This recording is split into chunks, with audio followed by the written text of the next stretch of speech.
This is my message to Borniface Mwangi, the fake activist, Hanifa, and our so-called lawyer of representing opposition leaders in neighboring countries. A smart lady, iron lady, that is how we call her. This is the message for Willy Mutunga. How much is enough, guys? How much can you keep embarrassing Kenyans? How much are you willing to watch Kenyans dies? Wakenya wafe ili nyinyi mupate kile kitu mulikuwa munataka. Because after reject finance bill, ni nani hakumuona Hanifa kwa showroom akinunua gari? Ni nani hakumuona Hanifa katika showroom akinunua gari? Who did not see that video? She could not afford a car before. But the millions which are contributed by different people on the world, she was able to buy a car, elevate herself for what she is today. And she joins the guy ambao they are doing everything possible. My friend, being an activist, it does not mean hauna roho. Katika hii dunia kila mtu ana mtihani wake. Kuna watu wanapata pesa na wabadiliki. Mtihani, shida sio pesa, shida ni ile roho yako ilikuwa kombaya tu, ulikuwa unatafuta mahali ionekane na pesa ilikuje kukumbua. Borniface Mwangi, you want to be compensated kwa kutiwa vidole uko Simtu, while Kenyans are dying one by one. Hatuwezi kuona mkiitishia wa Kenya haki. What you have the audacity kutoka hapa kwenda Tanzania to help a crazy man like Tundu Lissu to destroy a country, because I will always call Tundu Lissu a crazy man. He will always be a crazy man. And if I was in Tanzania, I will never let Tundu Lissu come near my people, because that man is crazy. He does not make sense, and he does not know what it means to have democracy in that country. All he wants is eyeing the power our politicians have, the money they are stealing from us, and what democracy has created for the elite people in this country. That is what Tundu Lissu and Chadema are eyeing. They are not eyeing that Tanzania will have a fair representation. And that man is completely crazy. When you listen to him, it's like you are listening to a madman, idealist man. And a Kenyan who is very educated is going to represent a sick person like Tundu Lissu. So, Borniface Mwangi, you want to be compensated for the humiliation it was done onto you in Tanzania. While our country is suffering slowly by slowly, every day we are losing our kids. Institutions are not working. You are here, you guys, you are working to paralyze the institution. And this democracy we have today, where our kids are arrested, they are not given the right to defend themselves, they are killed in the custody, there is no public defenders institution which is protecting Kenyans, and you are here yapping that you are sodomized and you need to be compensated.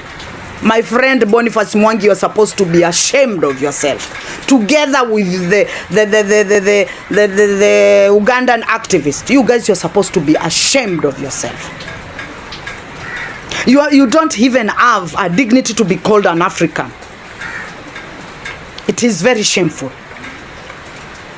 And Kenyans, we are going to bear this shameful lineage of DNA of Kenyans who cannot see anything beyond money. The leader of the poor has embarrassed us all over the African continent. The Kenyan people, from the small mwananchi to up mwananchi, they are corrupt. Like Kenyans are willing to hurt each other for the sake of money. Kenyans have traveled to abroad where they have embarrassed Kenyans to a point where we don't know where to put our faces. Just few days when Kenyans, they were being deported from America, who was sharing the contacts of Kenyans who are supposed to be deported? A stupid Kenyan who is very educated and can be compromised to anything. Did you see a Nigerian giving out its people Namibian, Guinea, any African country, only Kenyan. Kenyans, we are not educated. We are not ahead with technology. Those are things we are being told. Kenyans, we are destroying our image. Everywhere we go. Right now in Saudi and Gulf countries, Kenyans are red flag. We run brothel. We kill each other for the sake of men. Anywhere money comes with Kenyans, they have no immoral sense of humor. It has disappeared, gone on the window. And we have the audacity to stand here and pinpoint our political businessmen that they are corrupt. Kenyans, we need to take us 2 steps back and position ourselves somewhere as a country. We are heading in a very bad place. We are not growing our country. Majority of the people who are paying tax in this country, they are foreigners. Kenyans are not building their country. Congolese are selling things here. Somalis have come here. Rwandans are here. While Kenyans, we sit all day complaining and looking to where we are going to get shortcut money. That is our image now. So Hanifa, don't you want Kenya to have good institution? We pass bills, policies that are going to serve Kenyans. Policies those are going to push institutions like the Kenya police. You don't want those things. You want your country to work, but you want to go to a neighboring country to help them destroy the smallest piece wamebakisha. Have you seen Tanzania, the rot in Tanzania? Has it reached in our country? My friend, Kenyans, we need to take 2 steps back. Kenyans, we need to think, which country are we going to leave our offsprings? And that country does not come with fear. That country is not formed by people who are silent. That country is not formed by people who are scared to ask questions.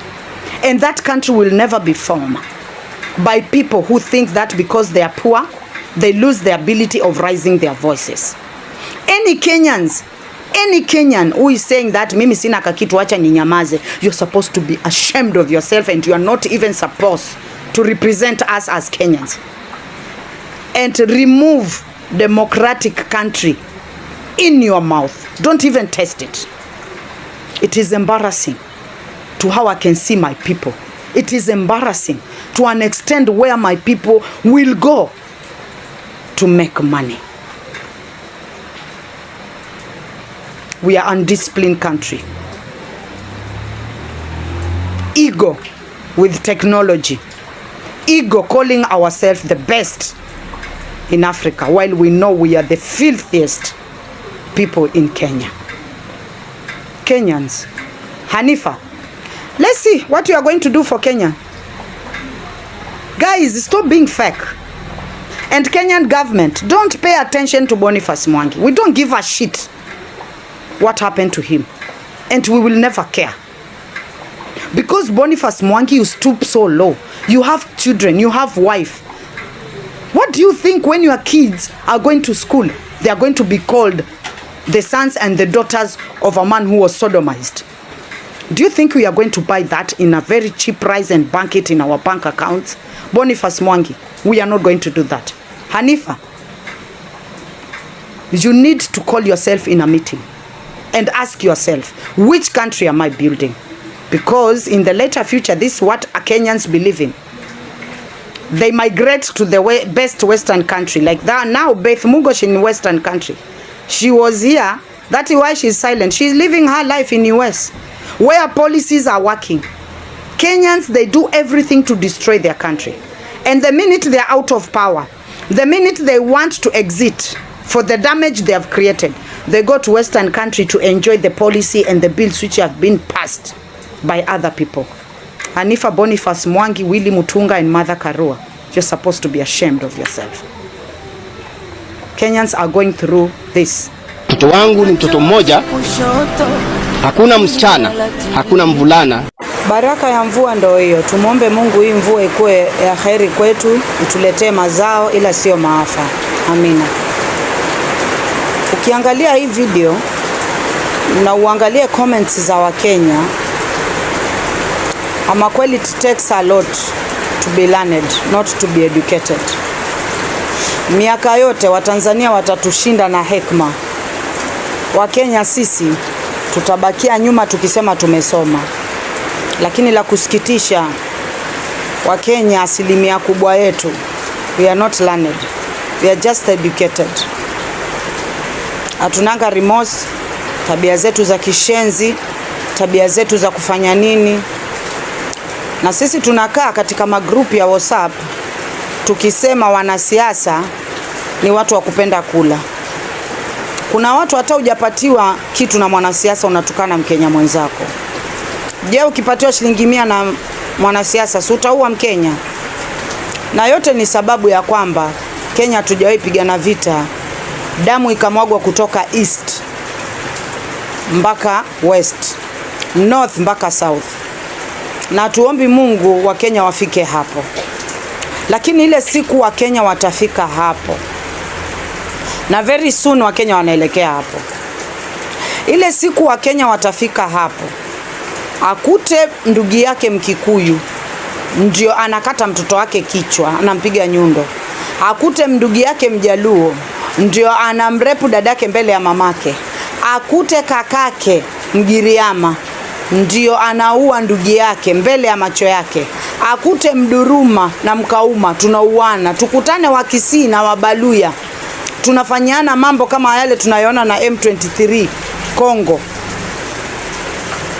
My friend, baada ya hivyo vita vote, ile Kenya itatengezwa hapo. Itakuwa ni Kenya ya Mkenya, itakuwa si Kenya ya mtu wangu, si Kenya ya Mkikuyu, Mjaluo, Mkisii ama mjinga wala mjanja. Si Kenya ya maskini na si Kenya ya watu wengine. Itakuwa ni Kenya ya mwananchi wa Kenya. Now we will have a very good country. Do you know why Kenyans we are this pathetic? Do you know why tunaambiwa ni wananchi wa amani while we are being bullied in our country? We are being killed kidogo kidogo every day by the institution which are not working.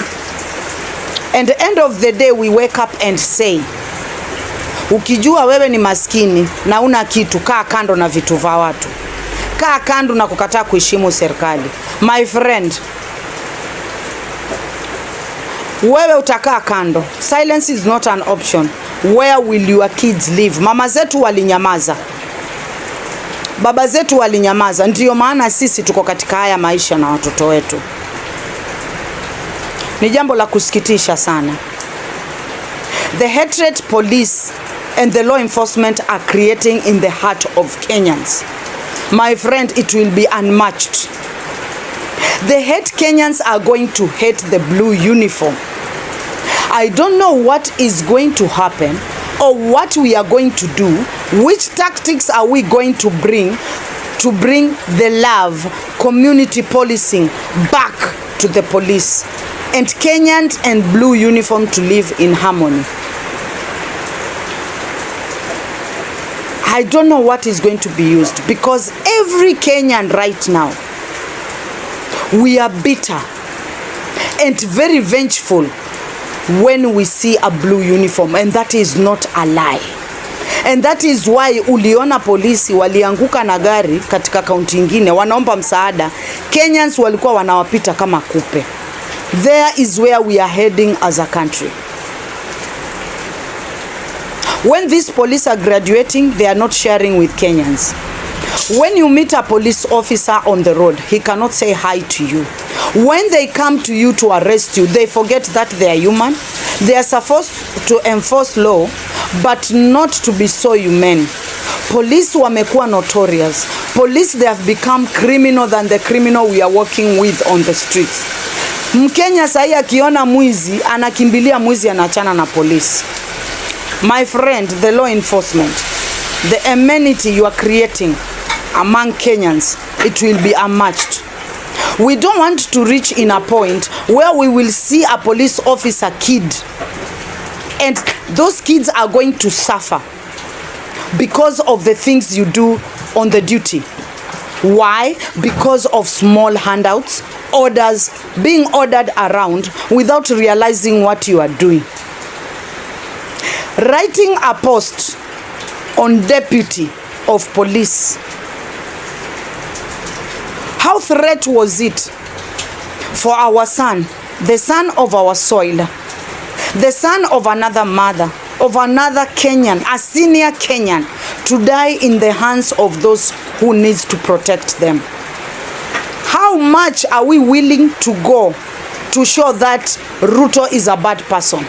Ruto is wrong. Ruto is bad. We admit our president is a lying president.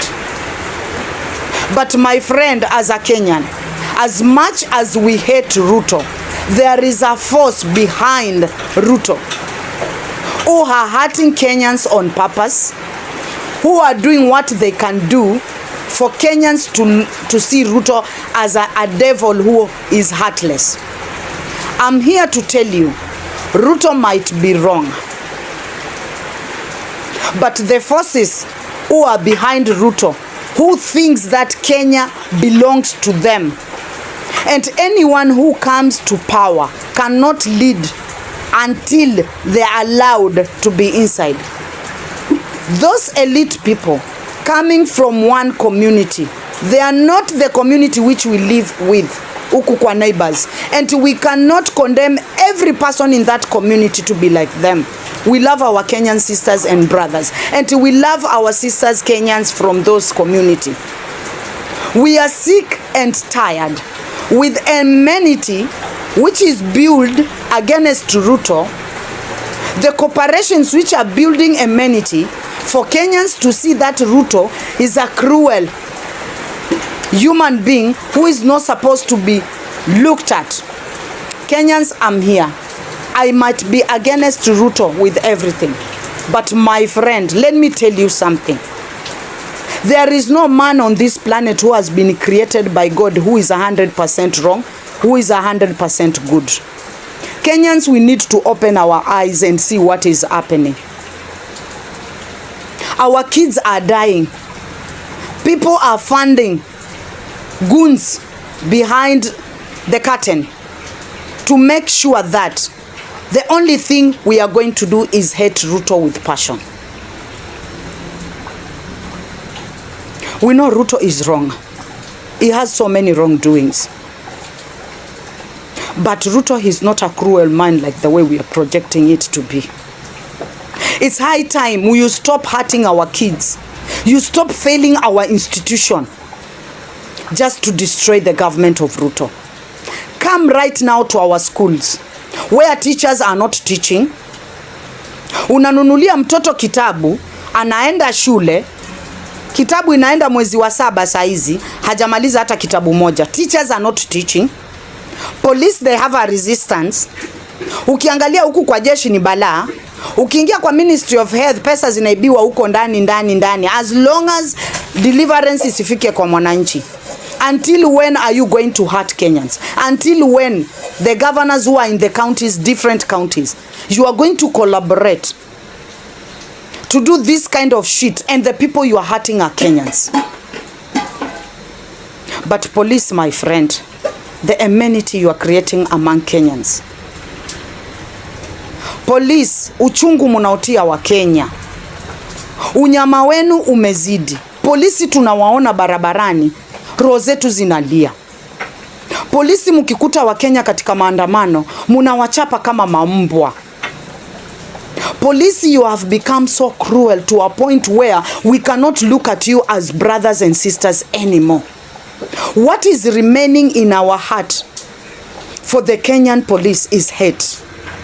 And how we look at IPOA. IPOA was created like a body which was brought there to be used by politicians. Kenyans, if this boy will get justice, come and say hi to me. Madam Kome is not working. The judiciary is a mess. How much can we take? How much is enough? How can we normalize this? It's too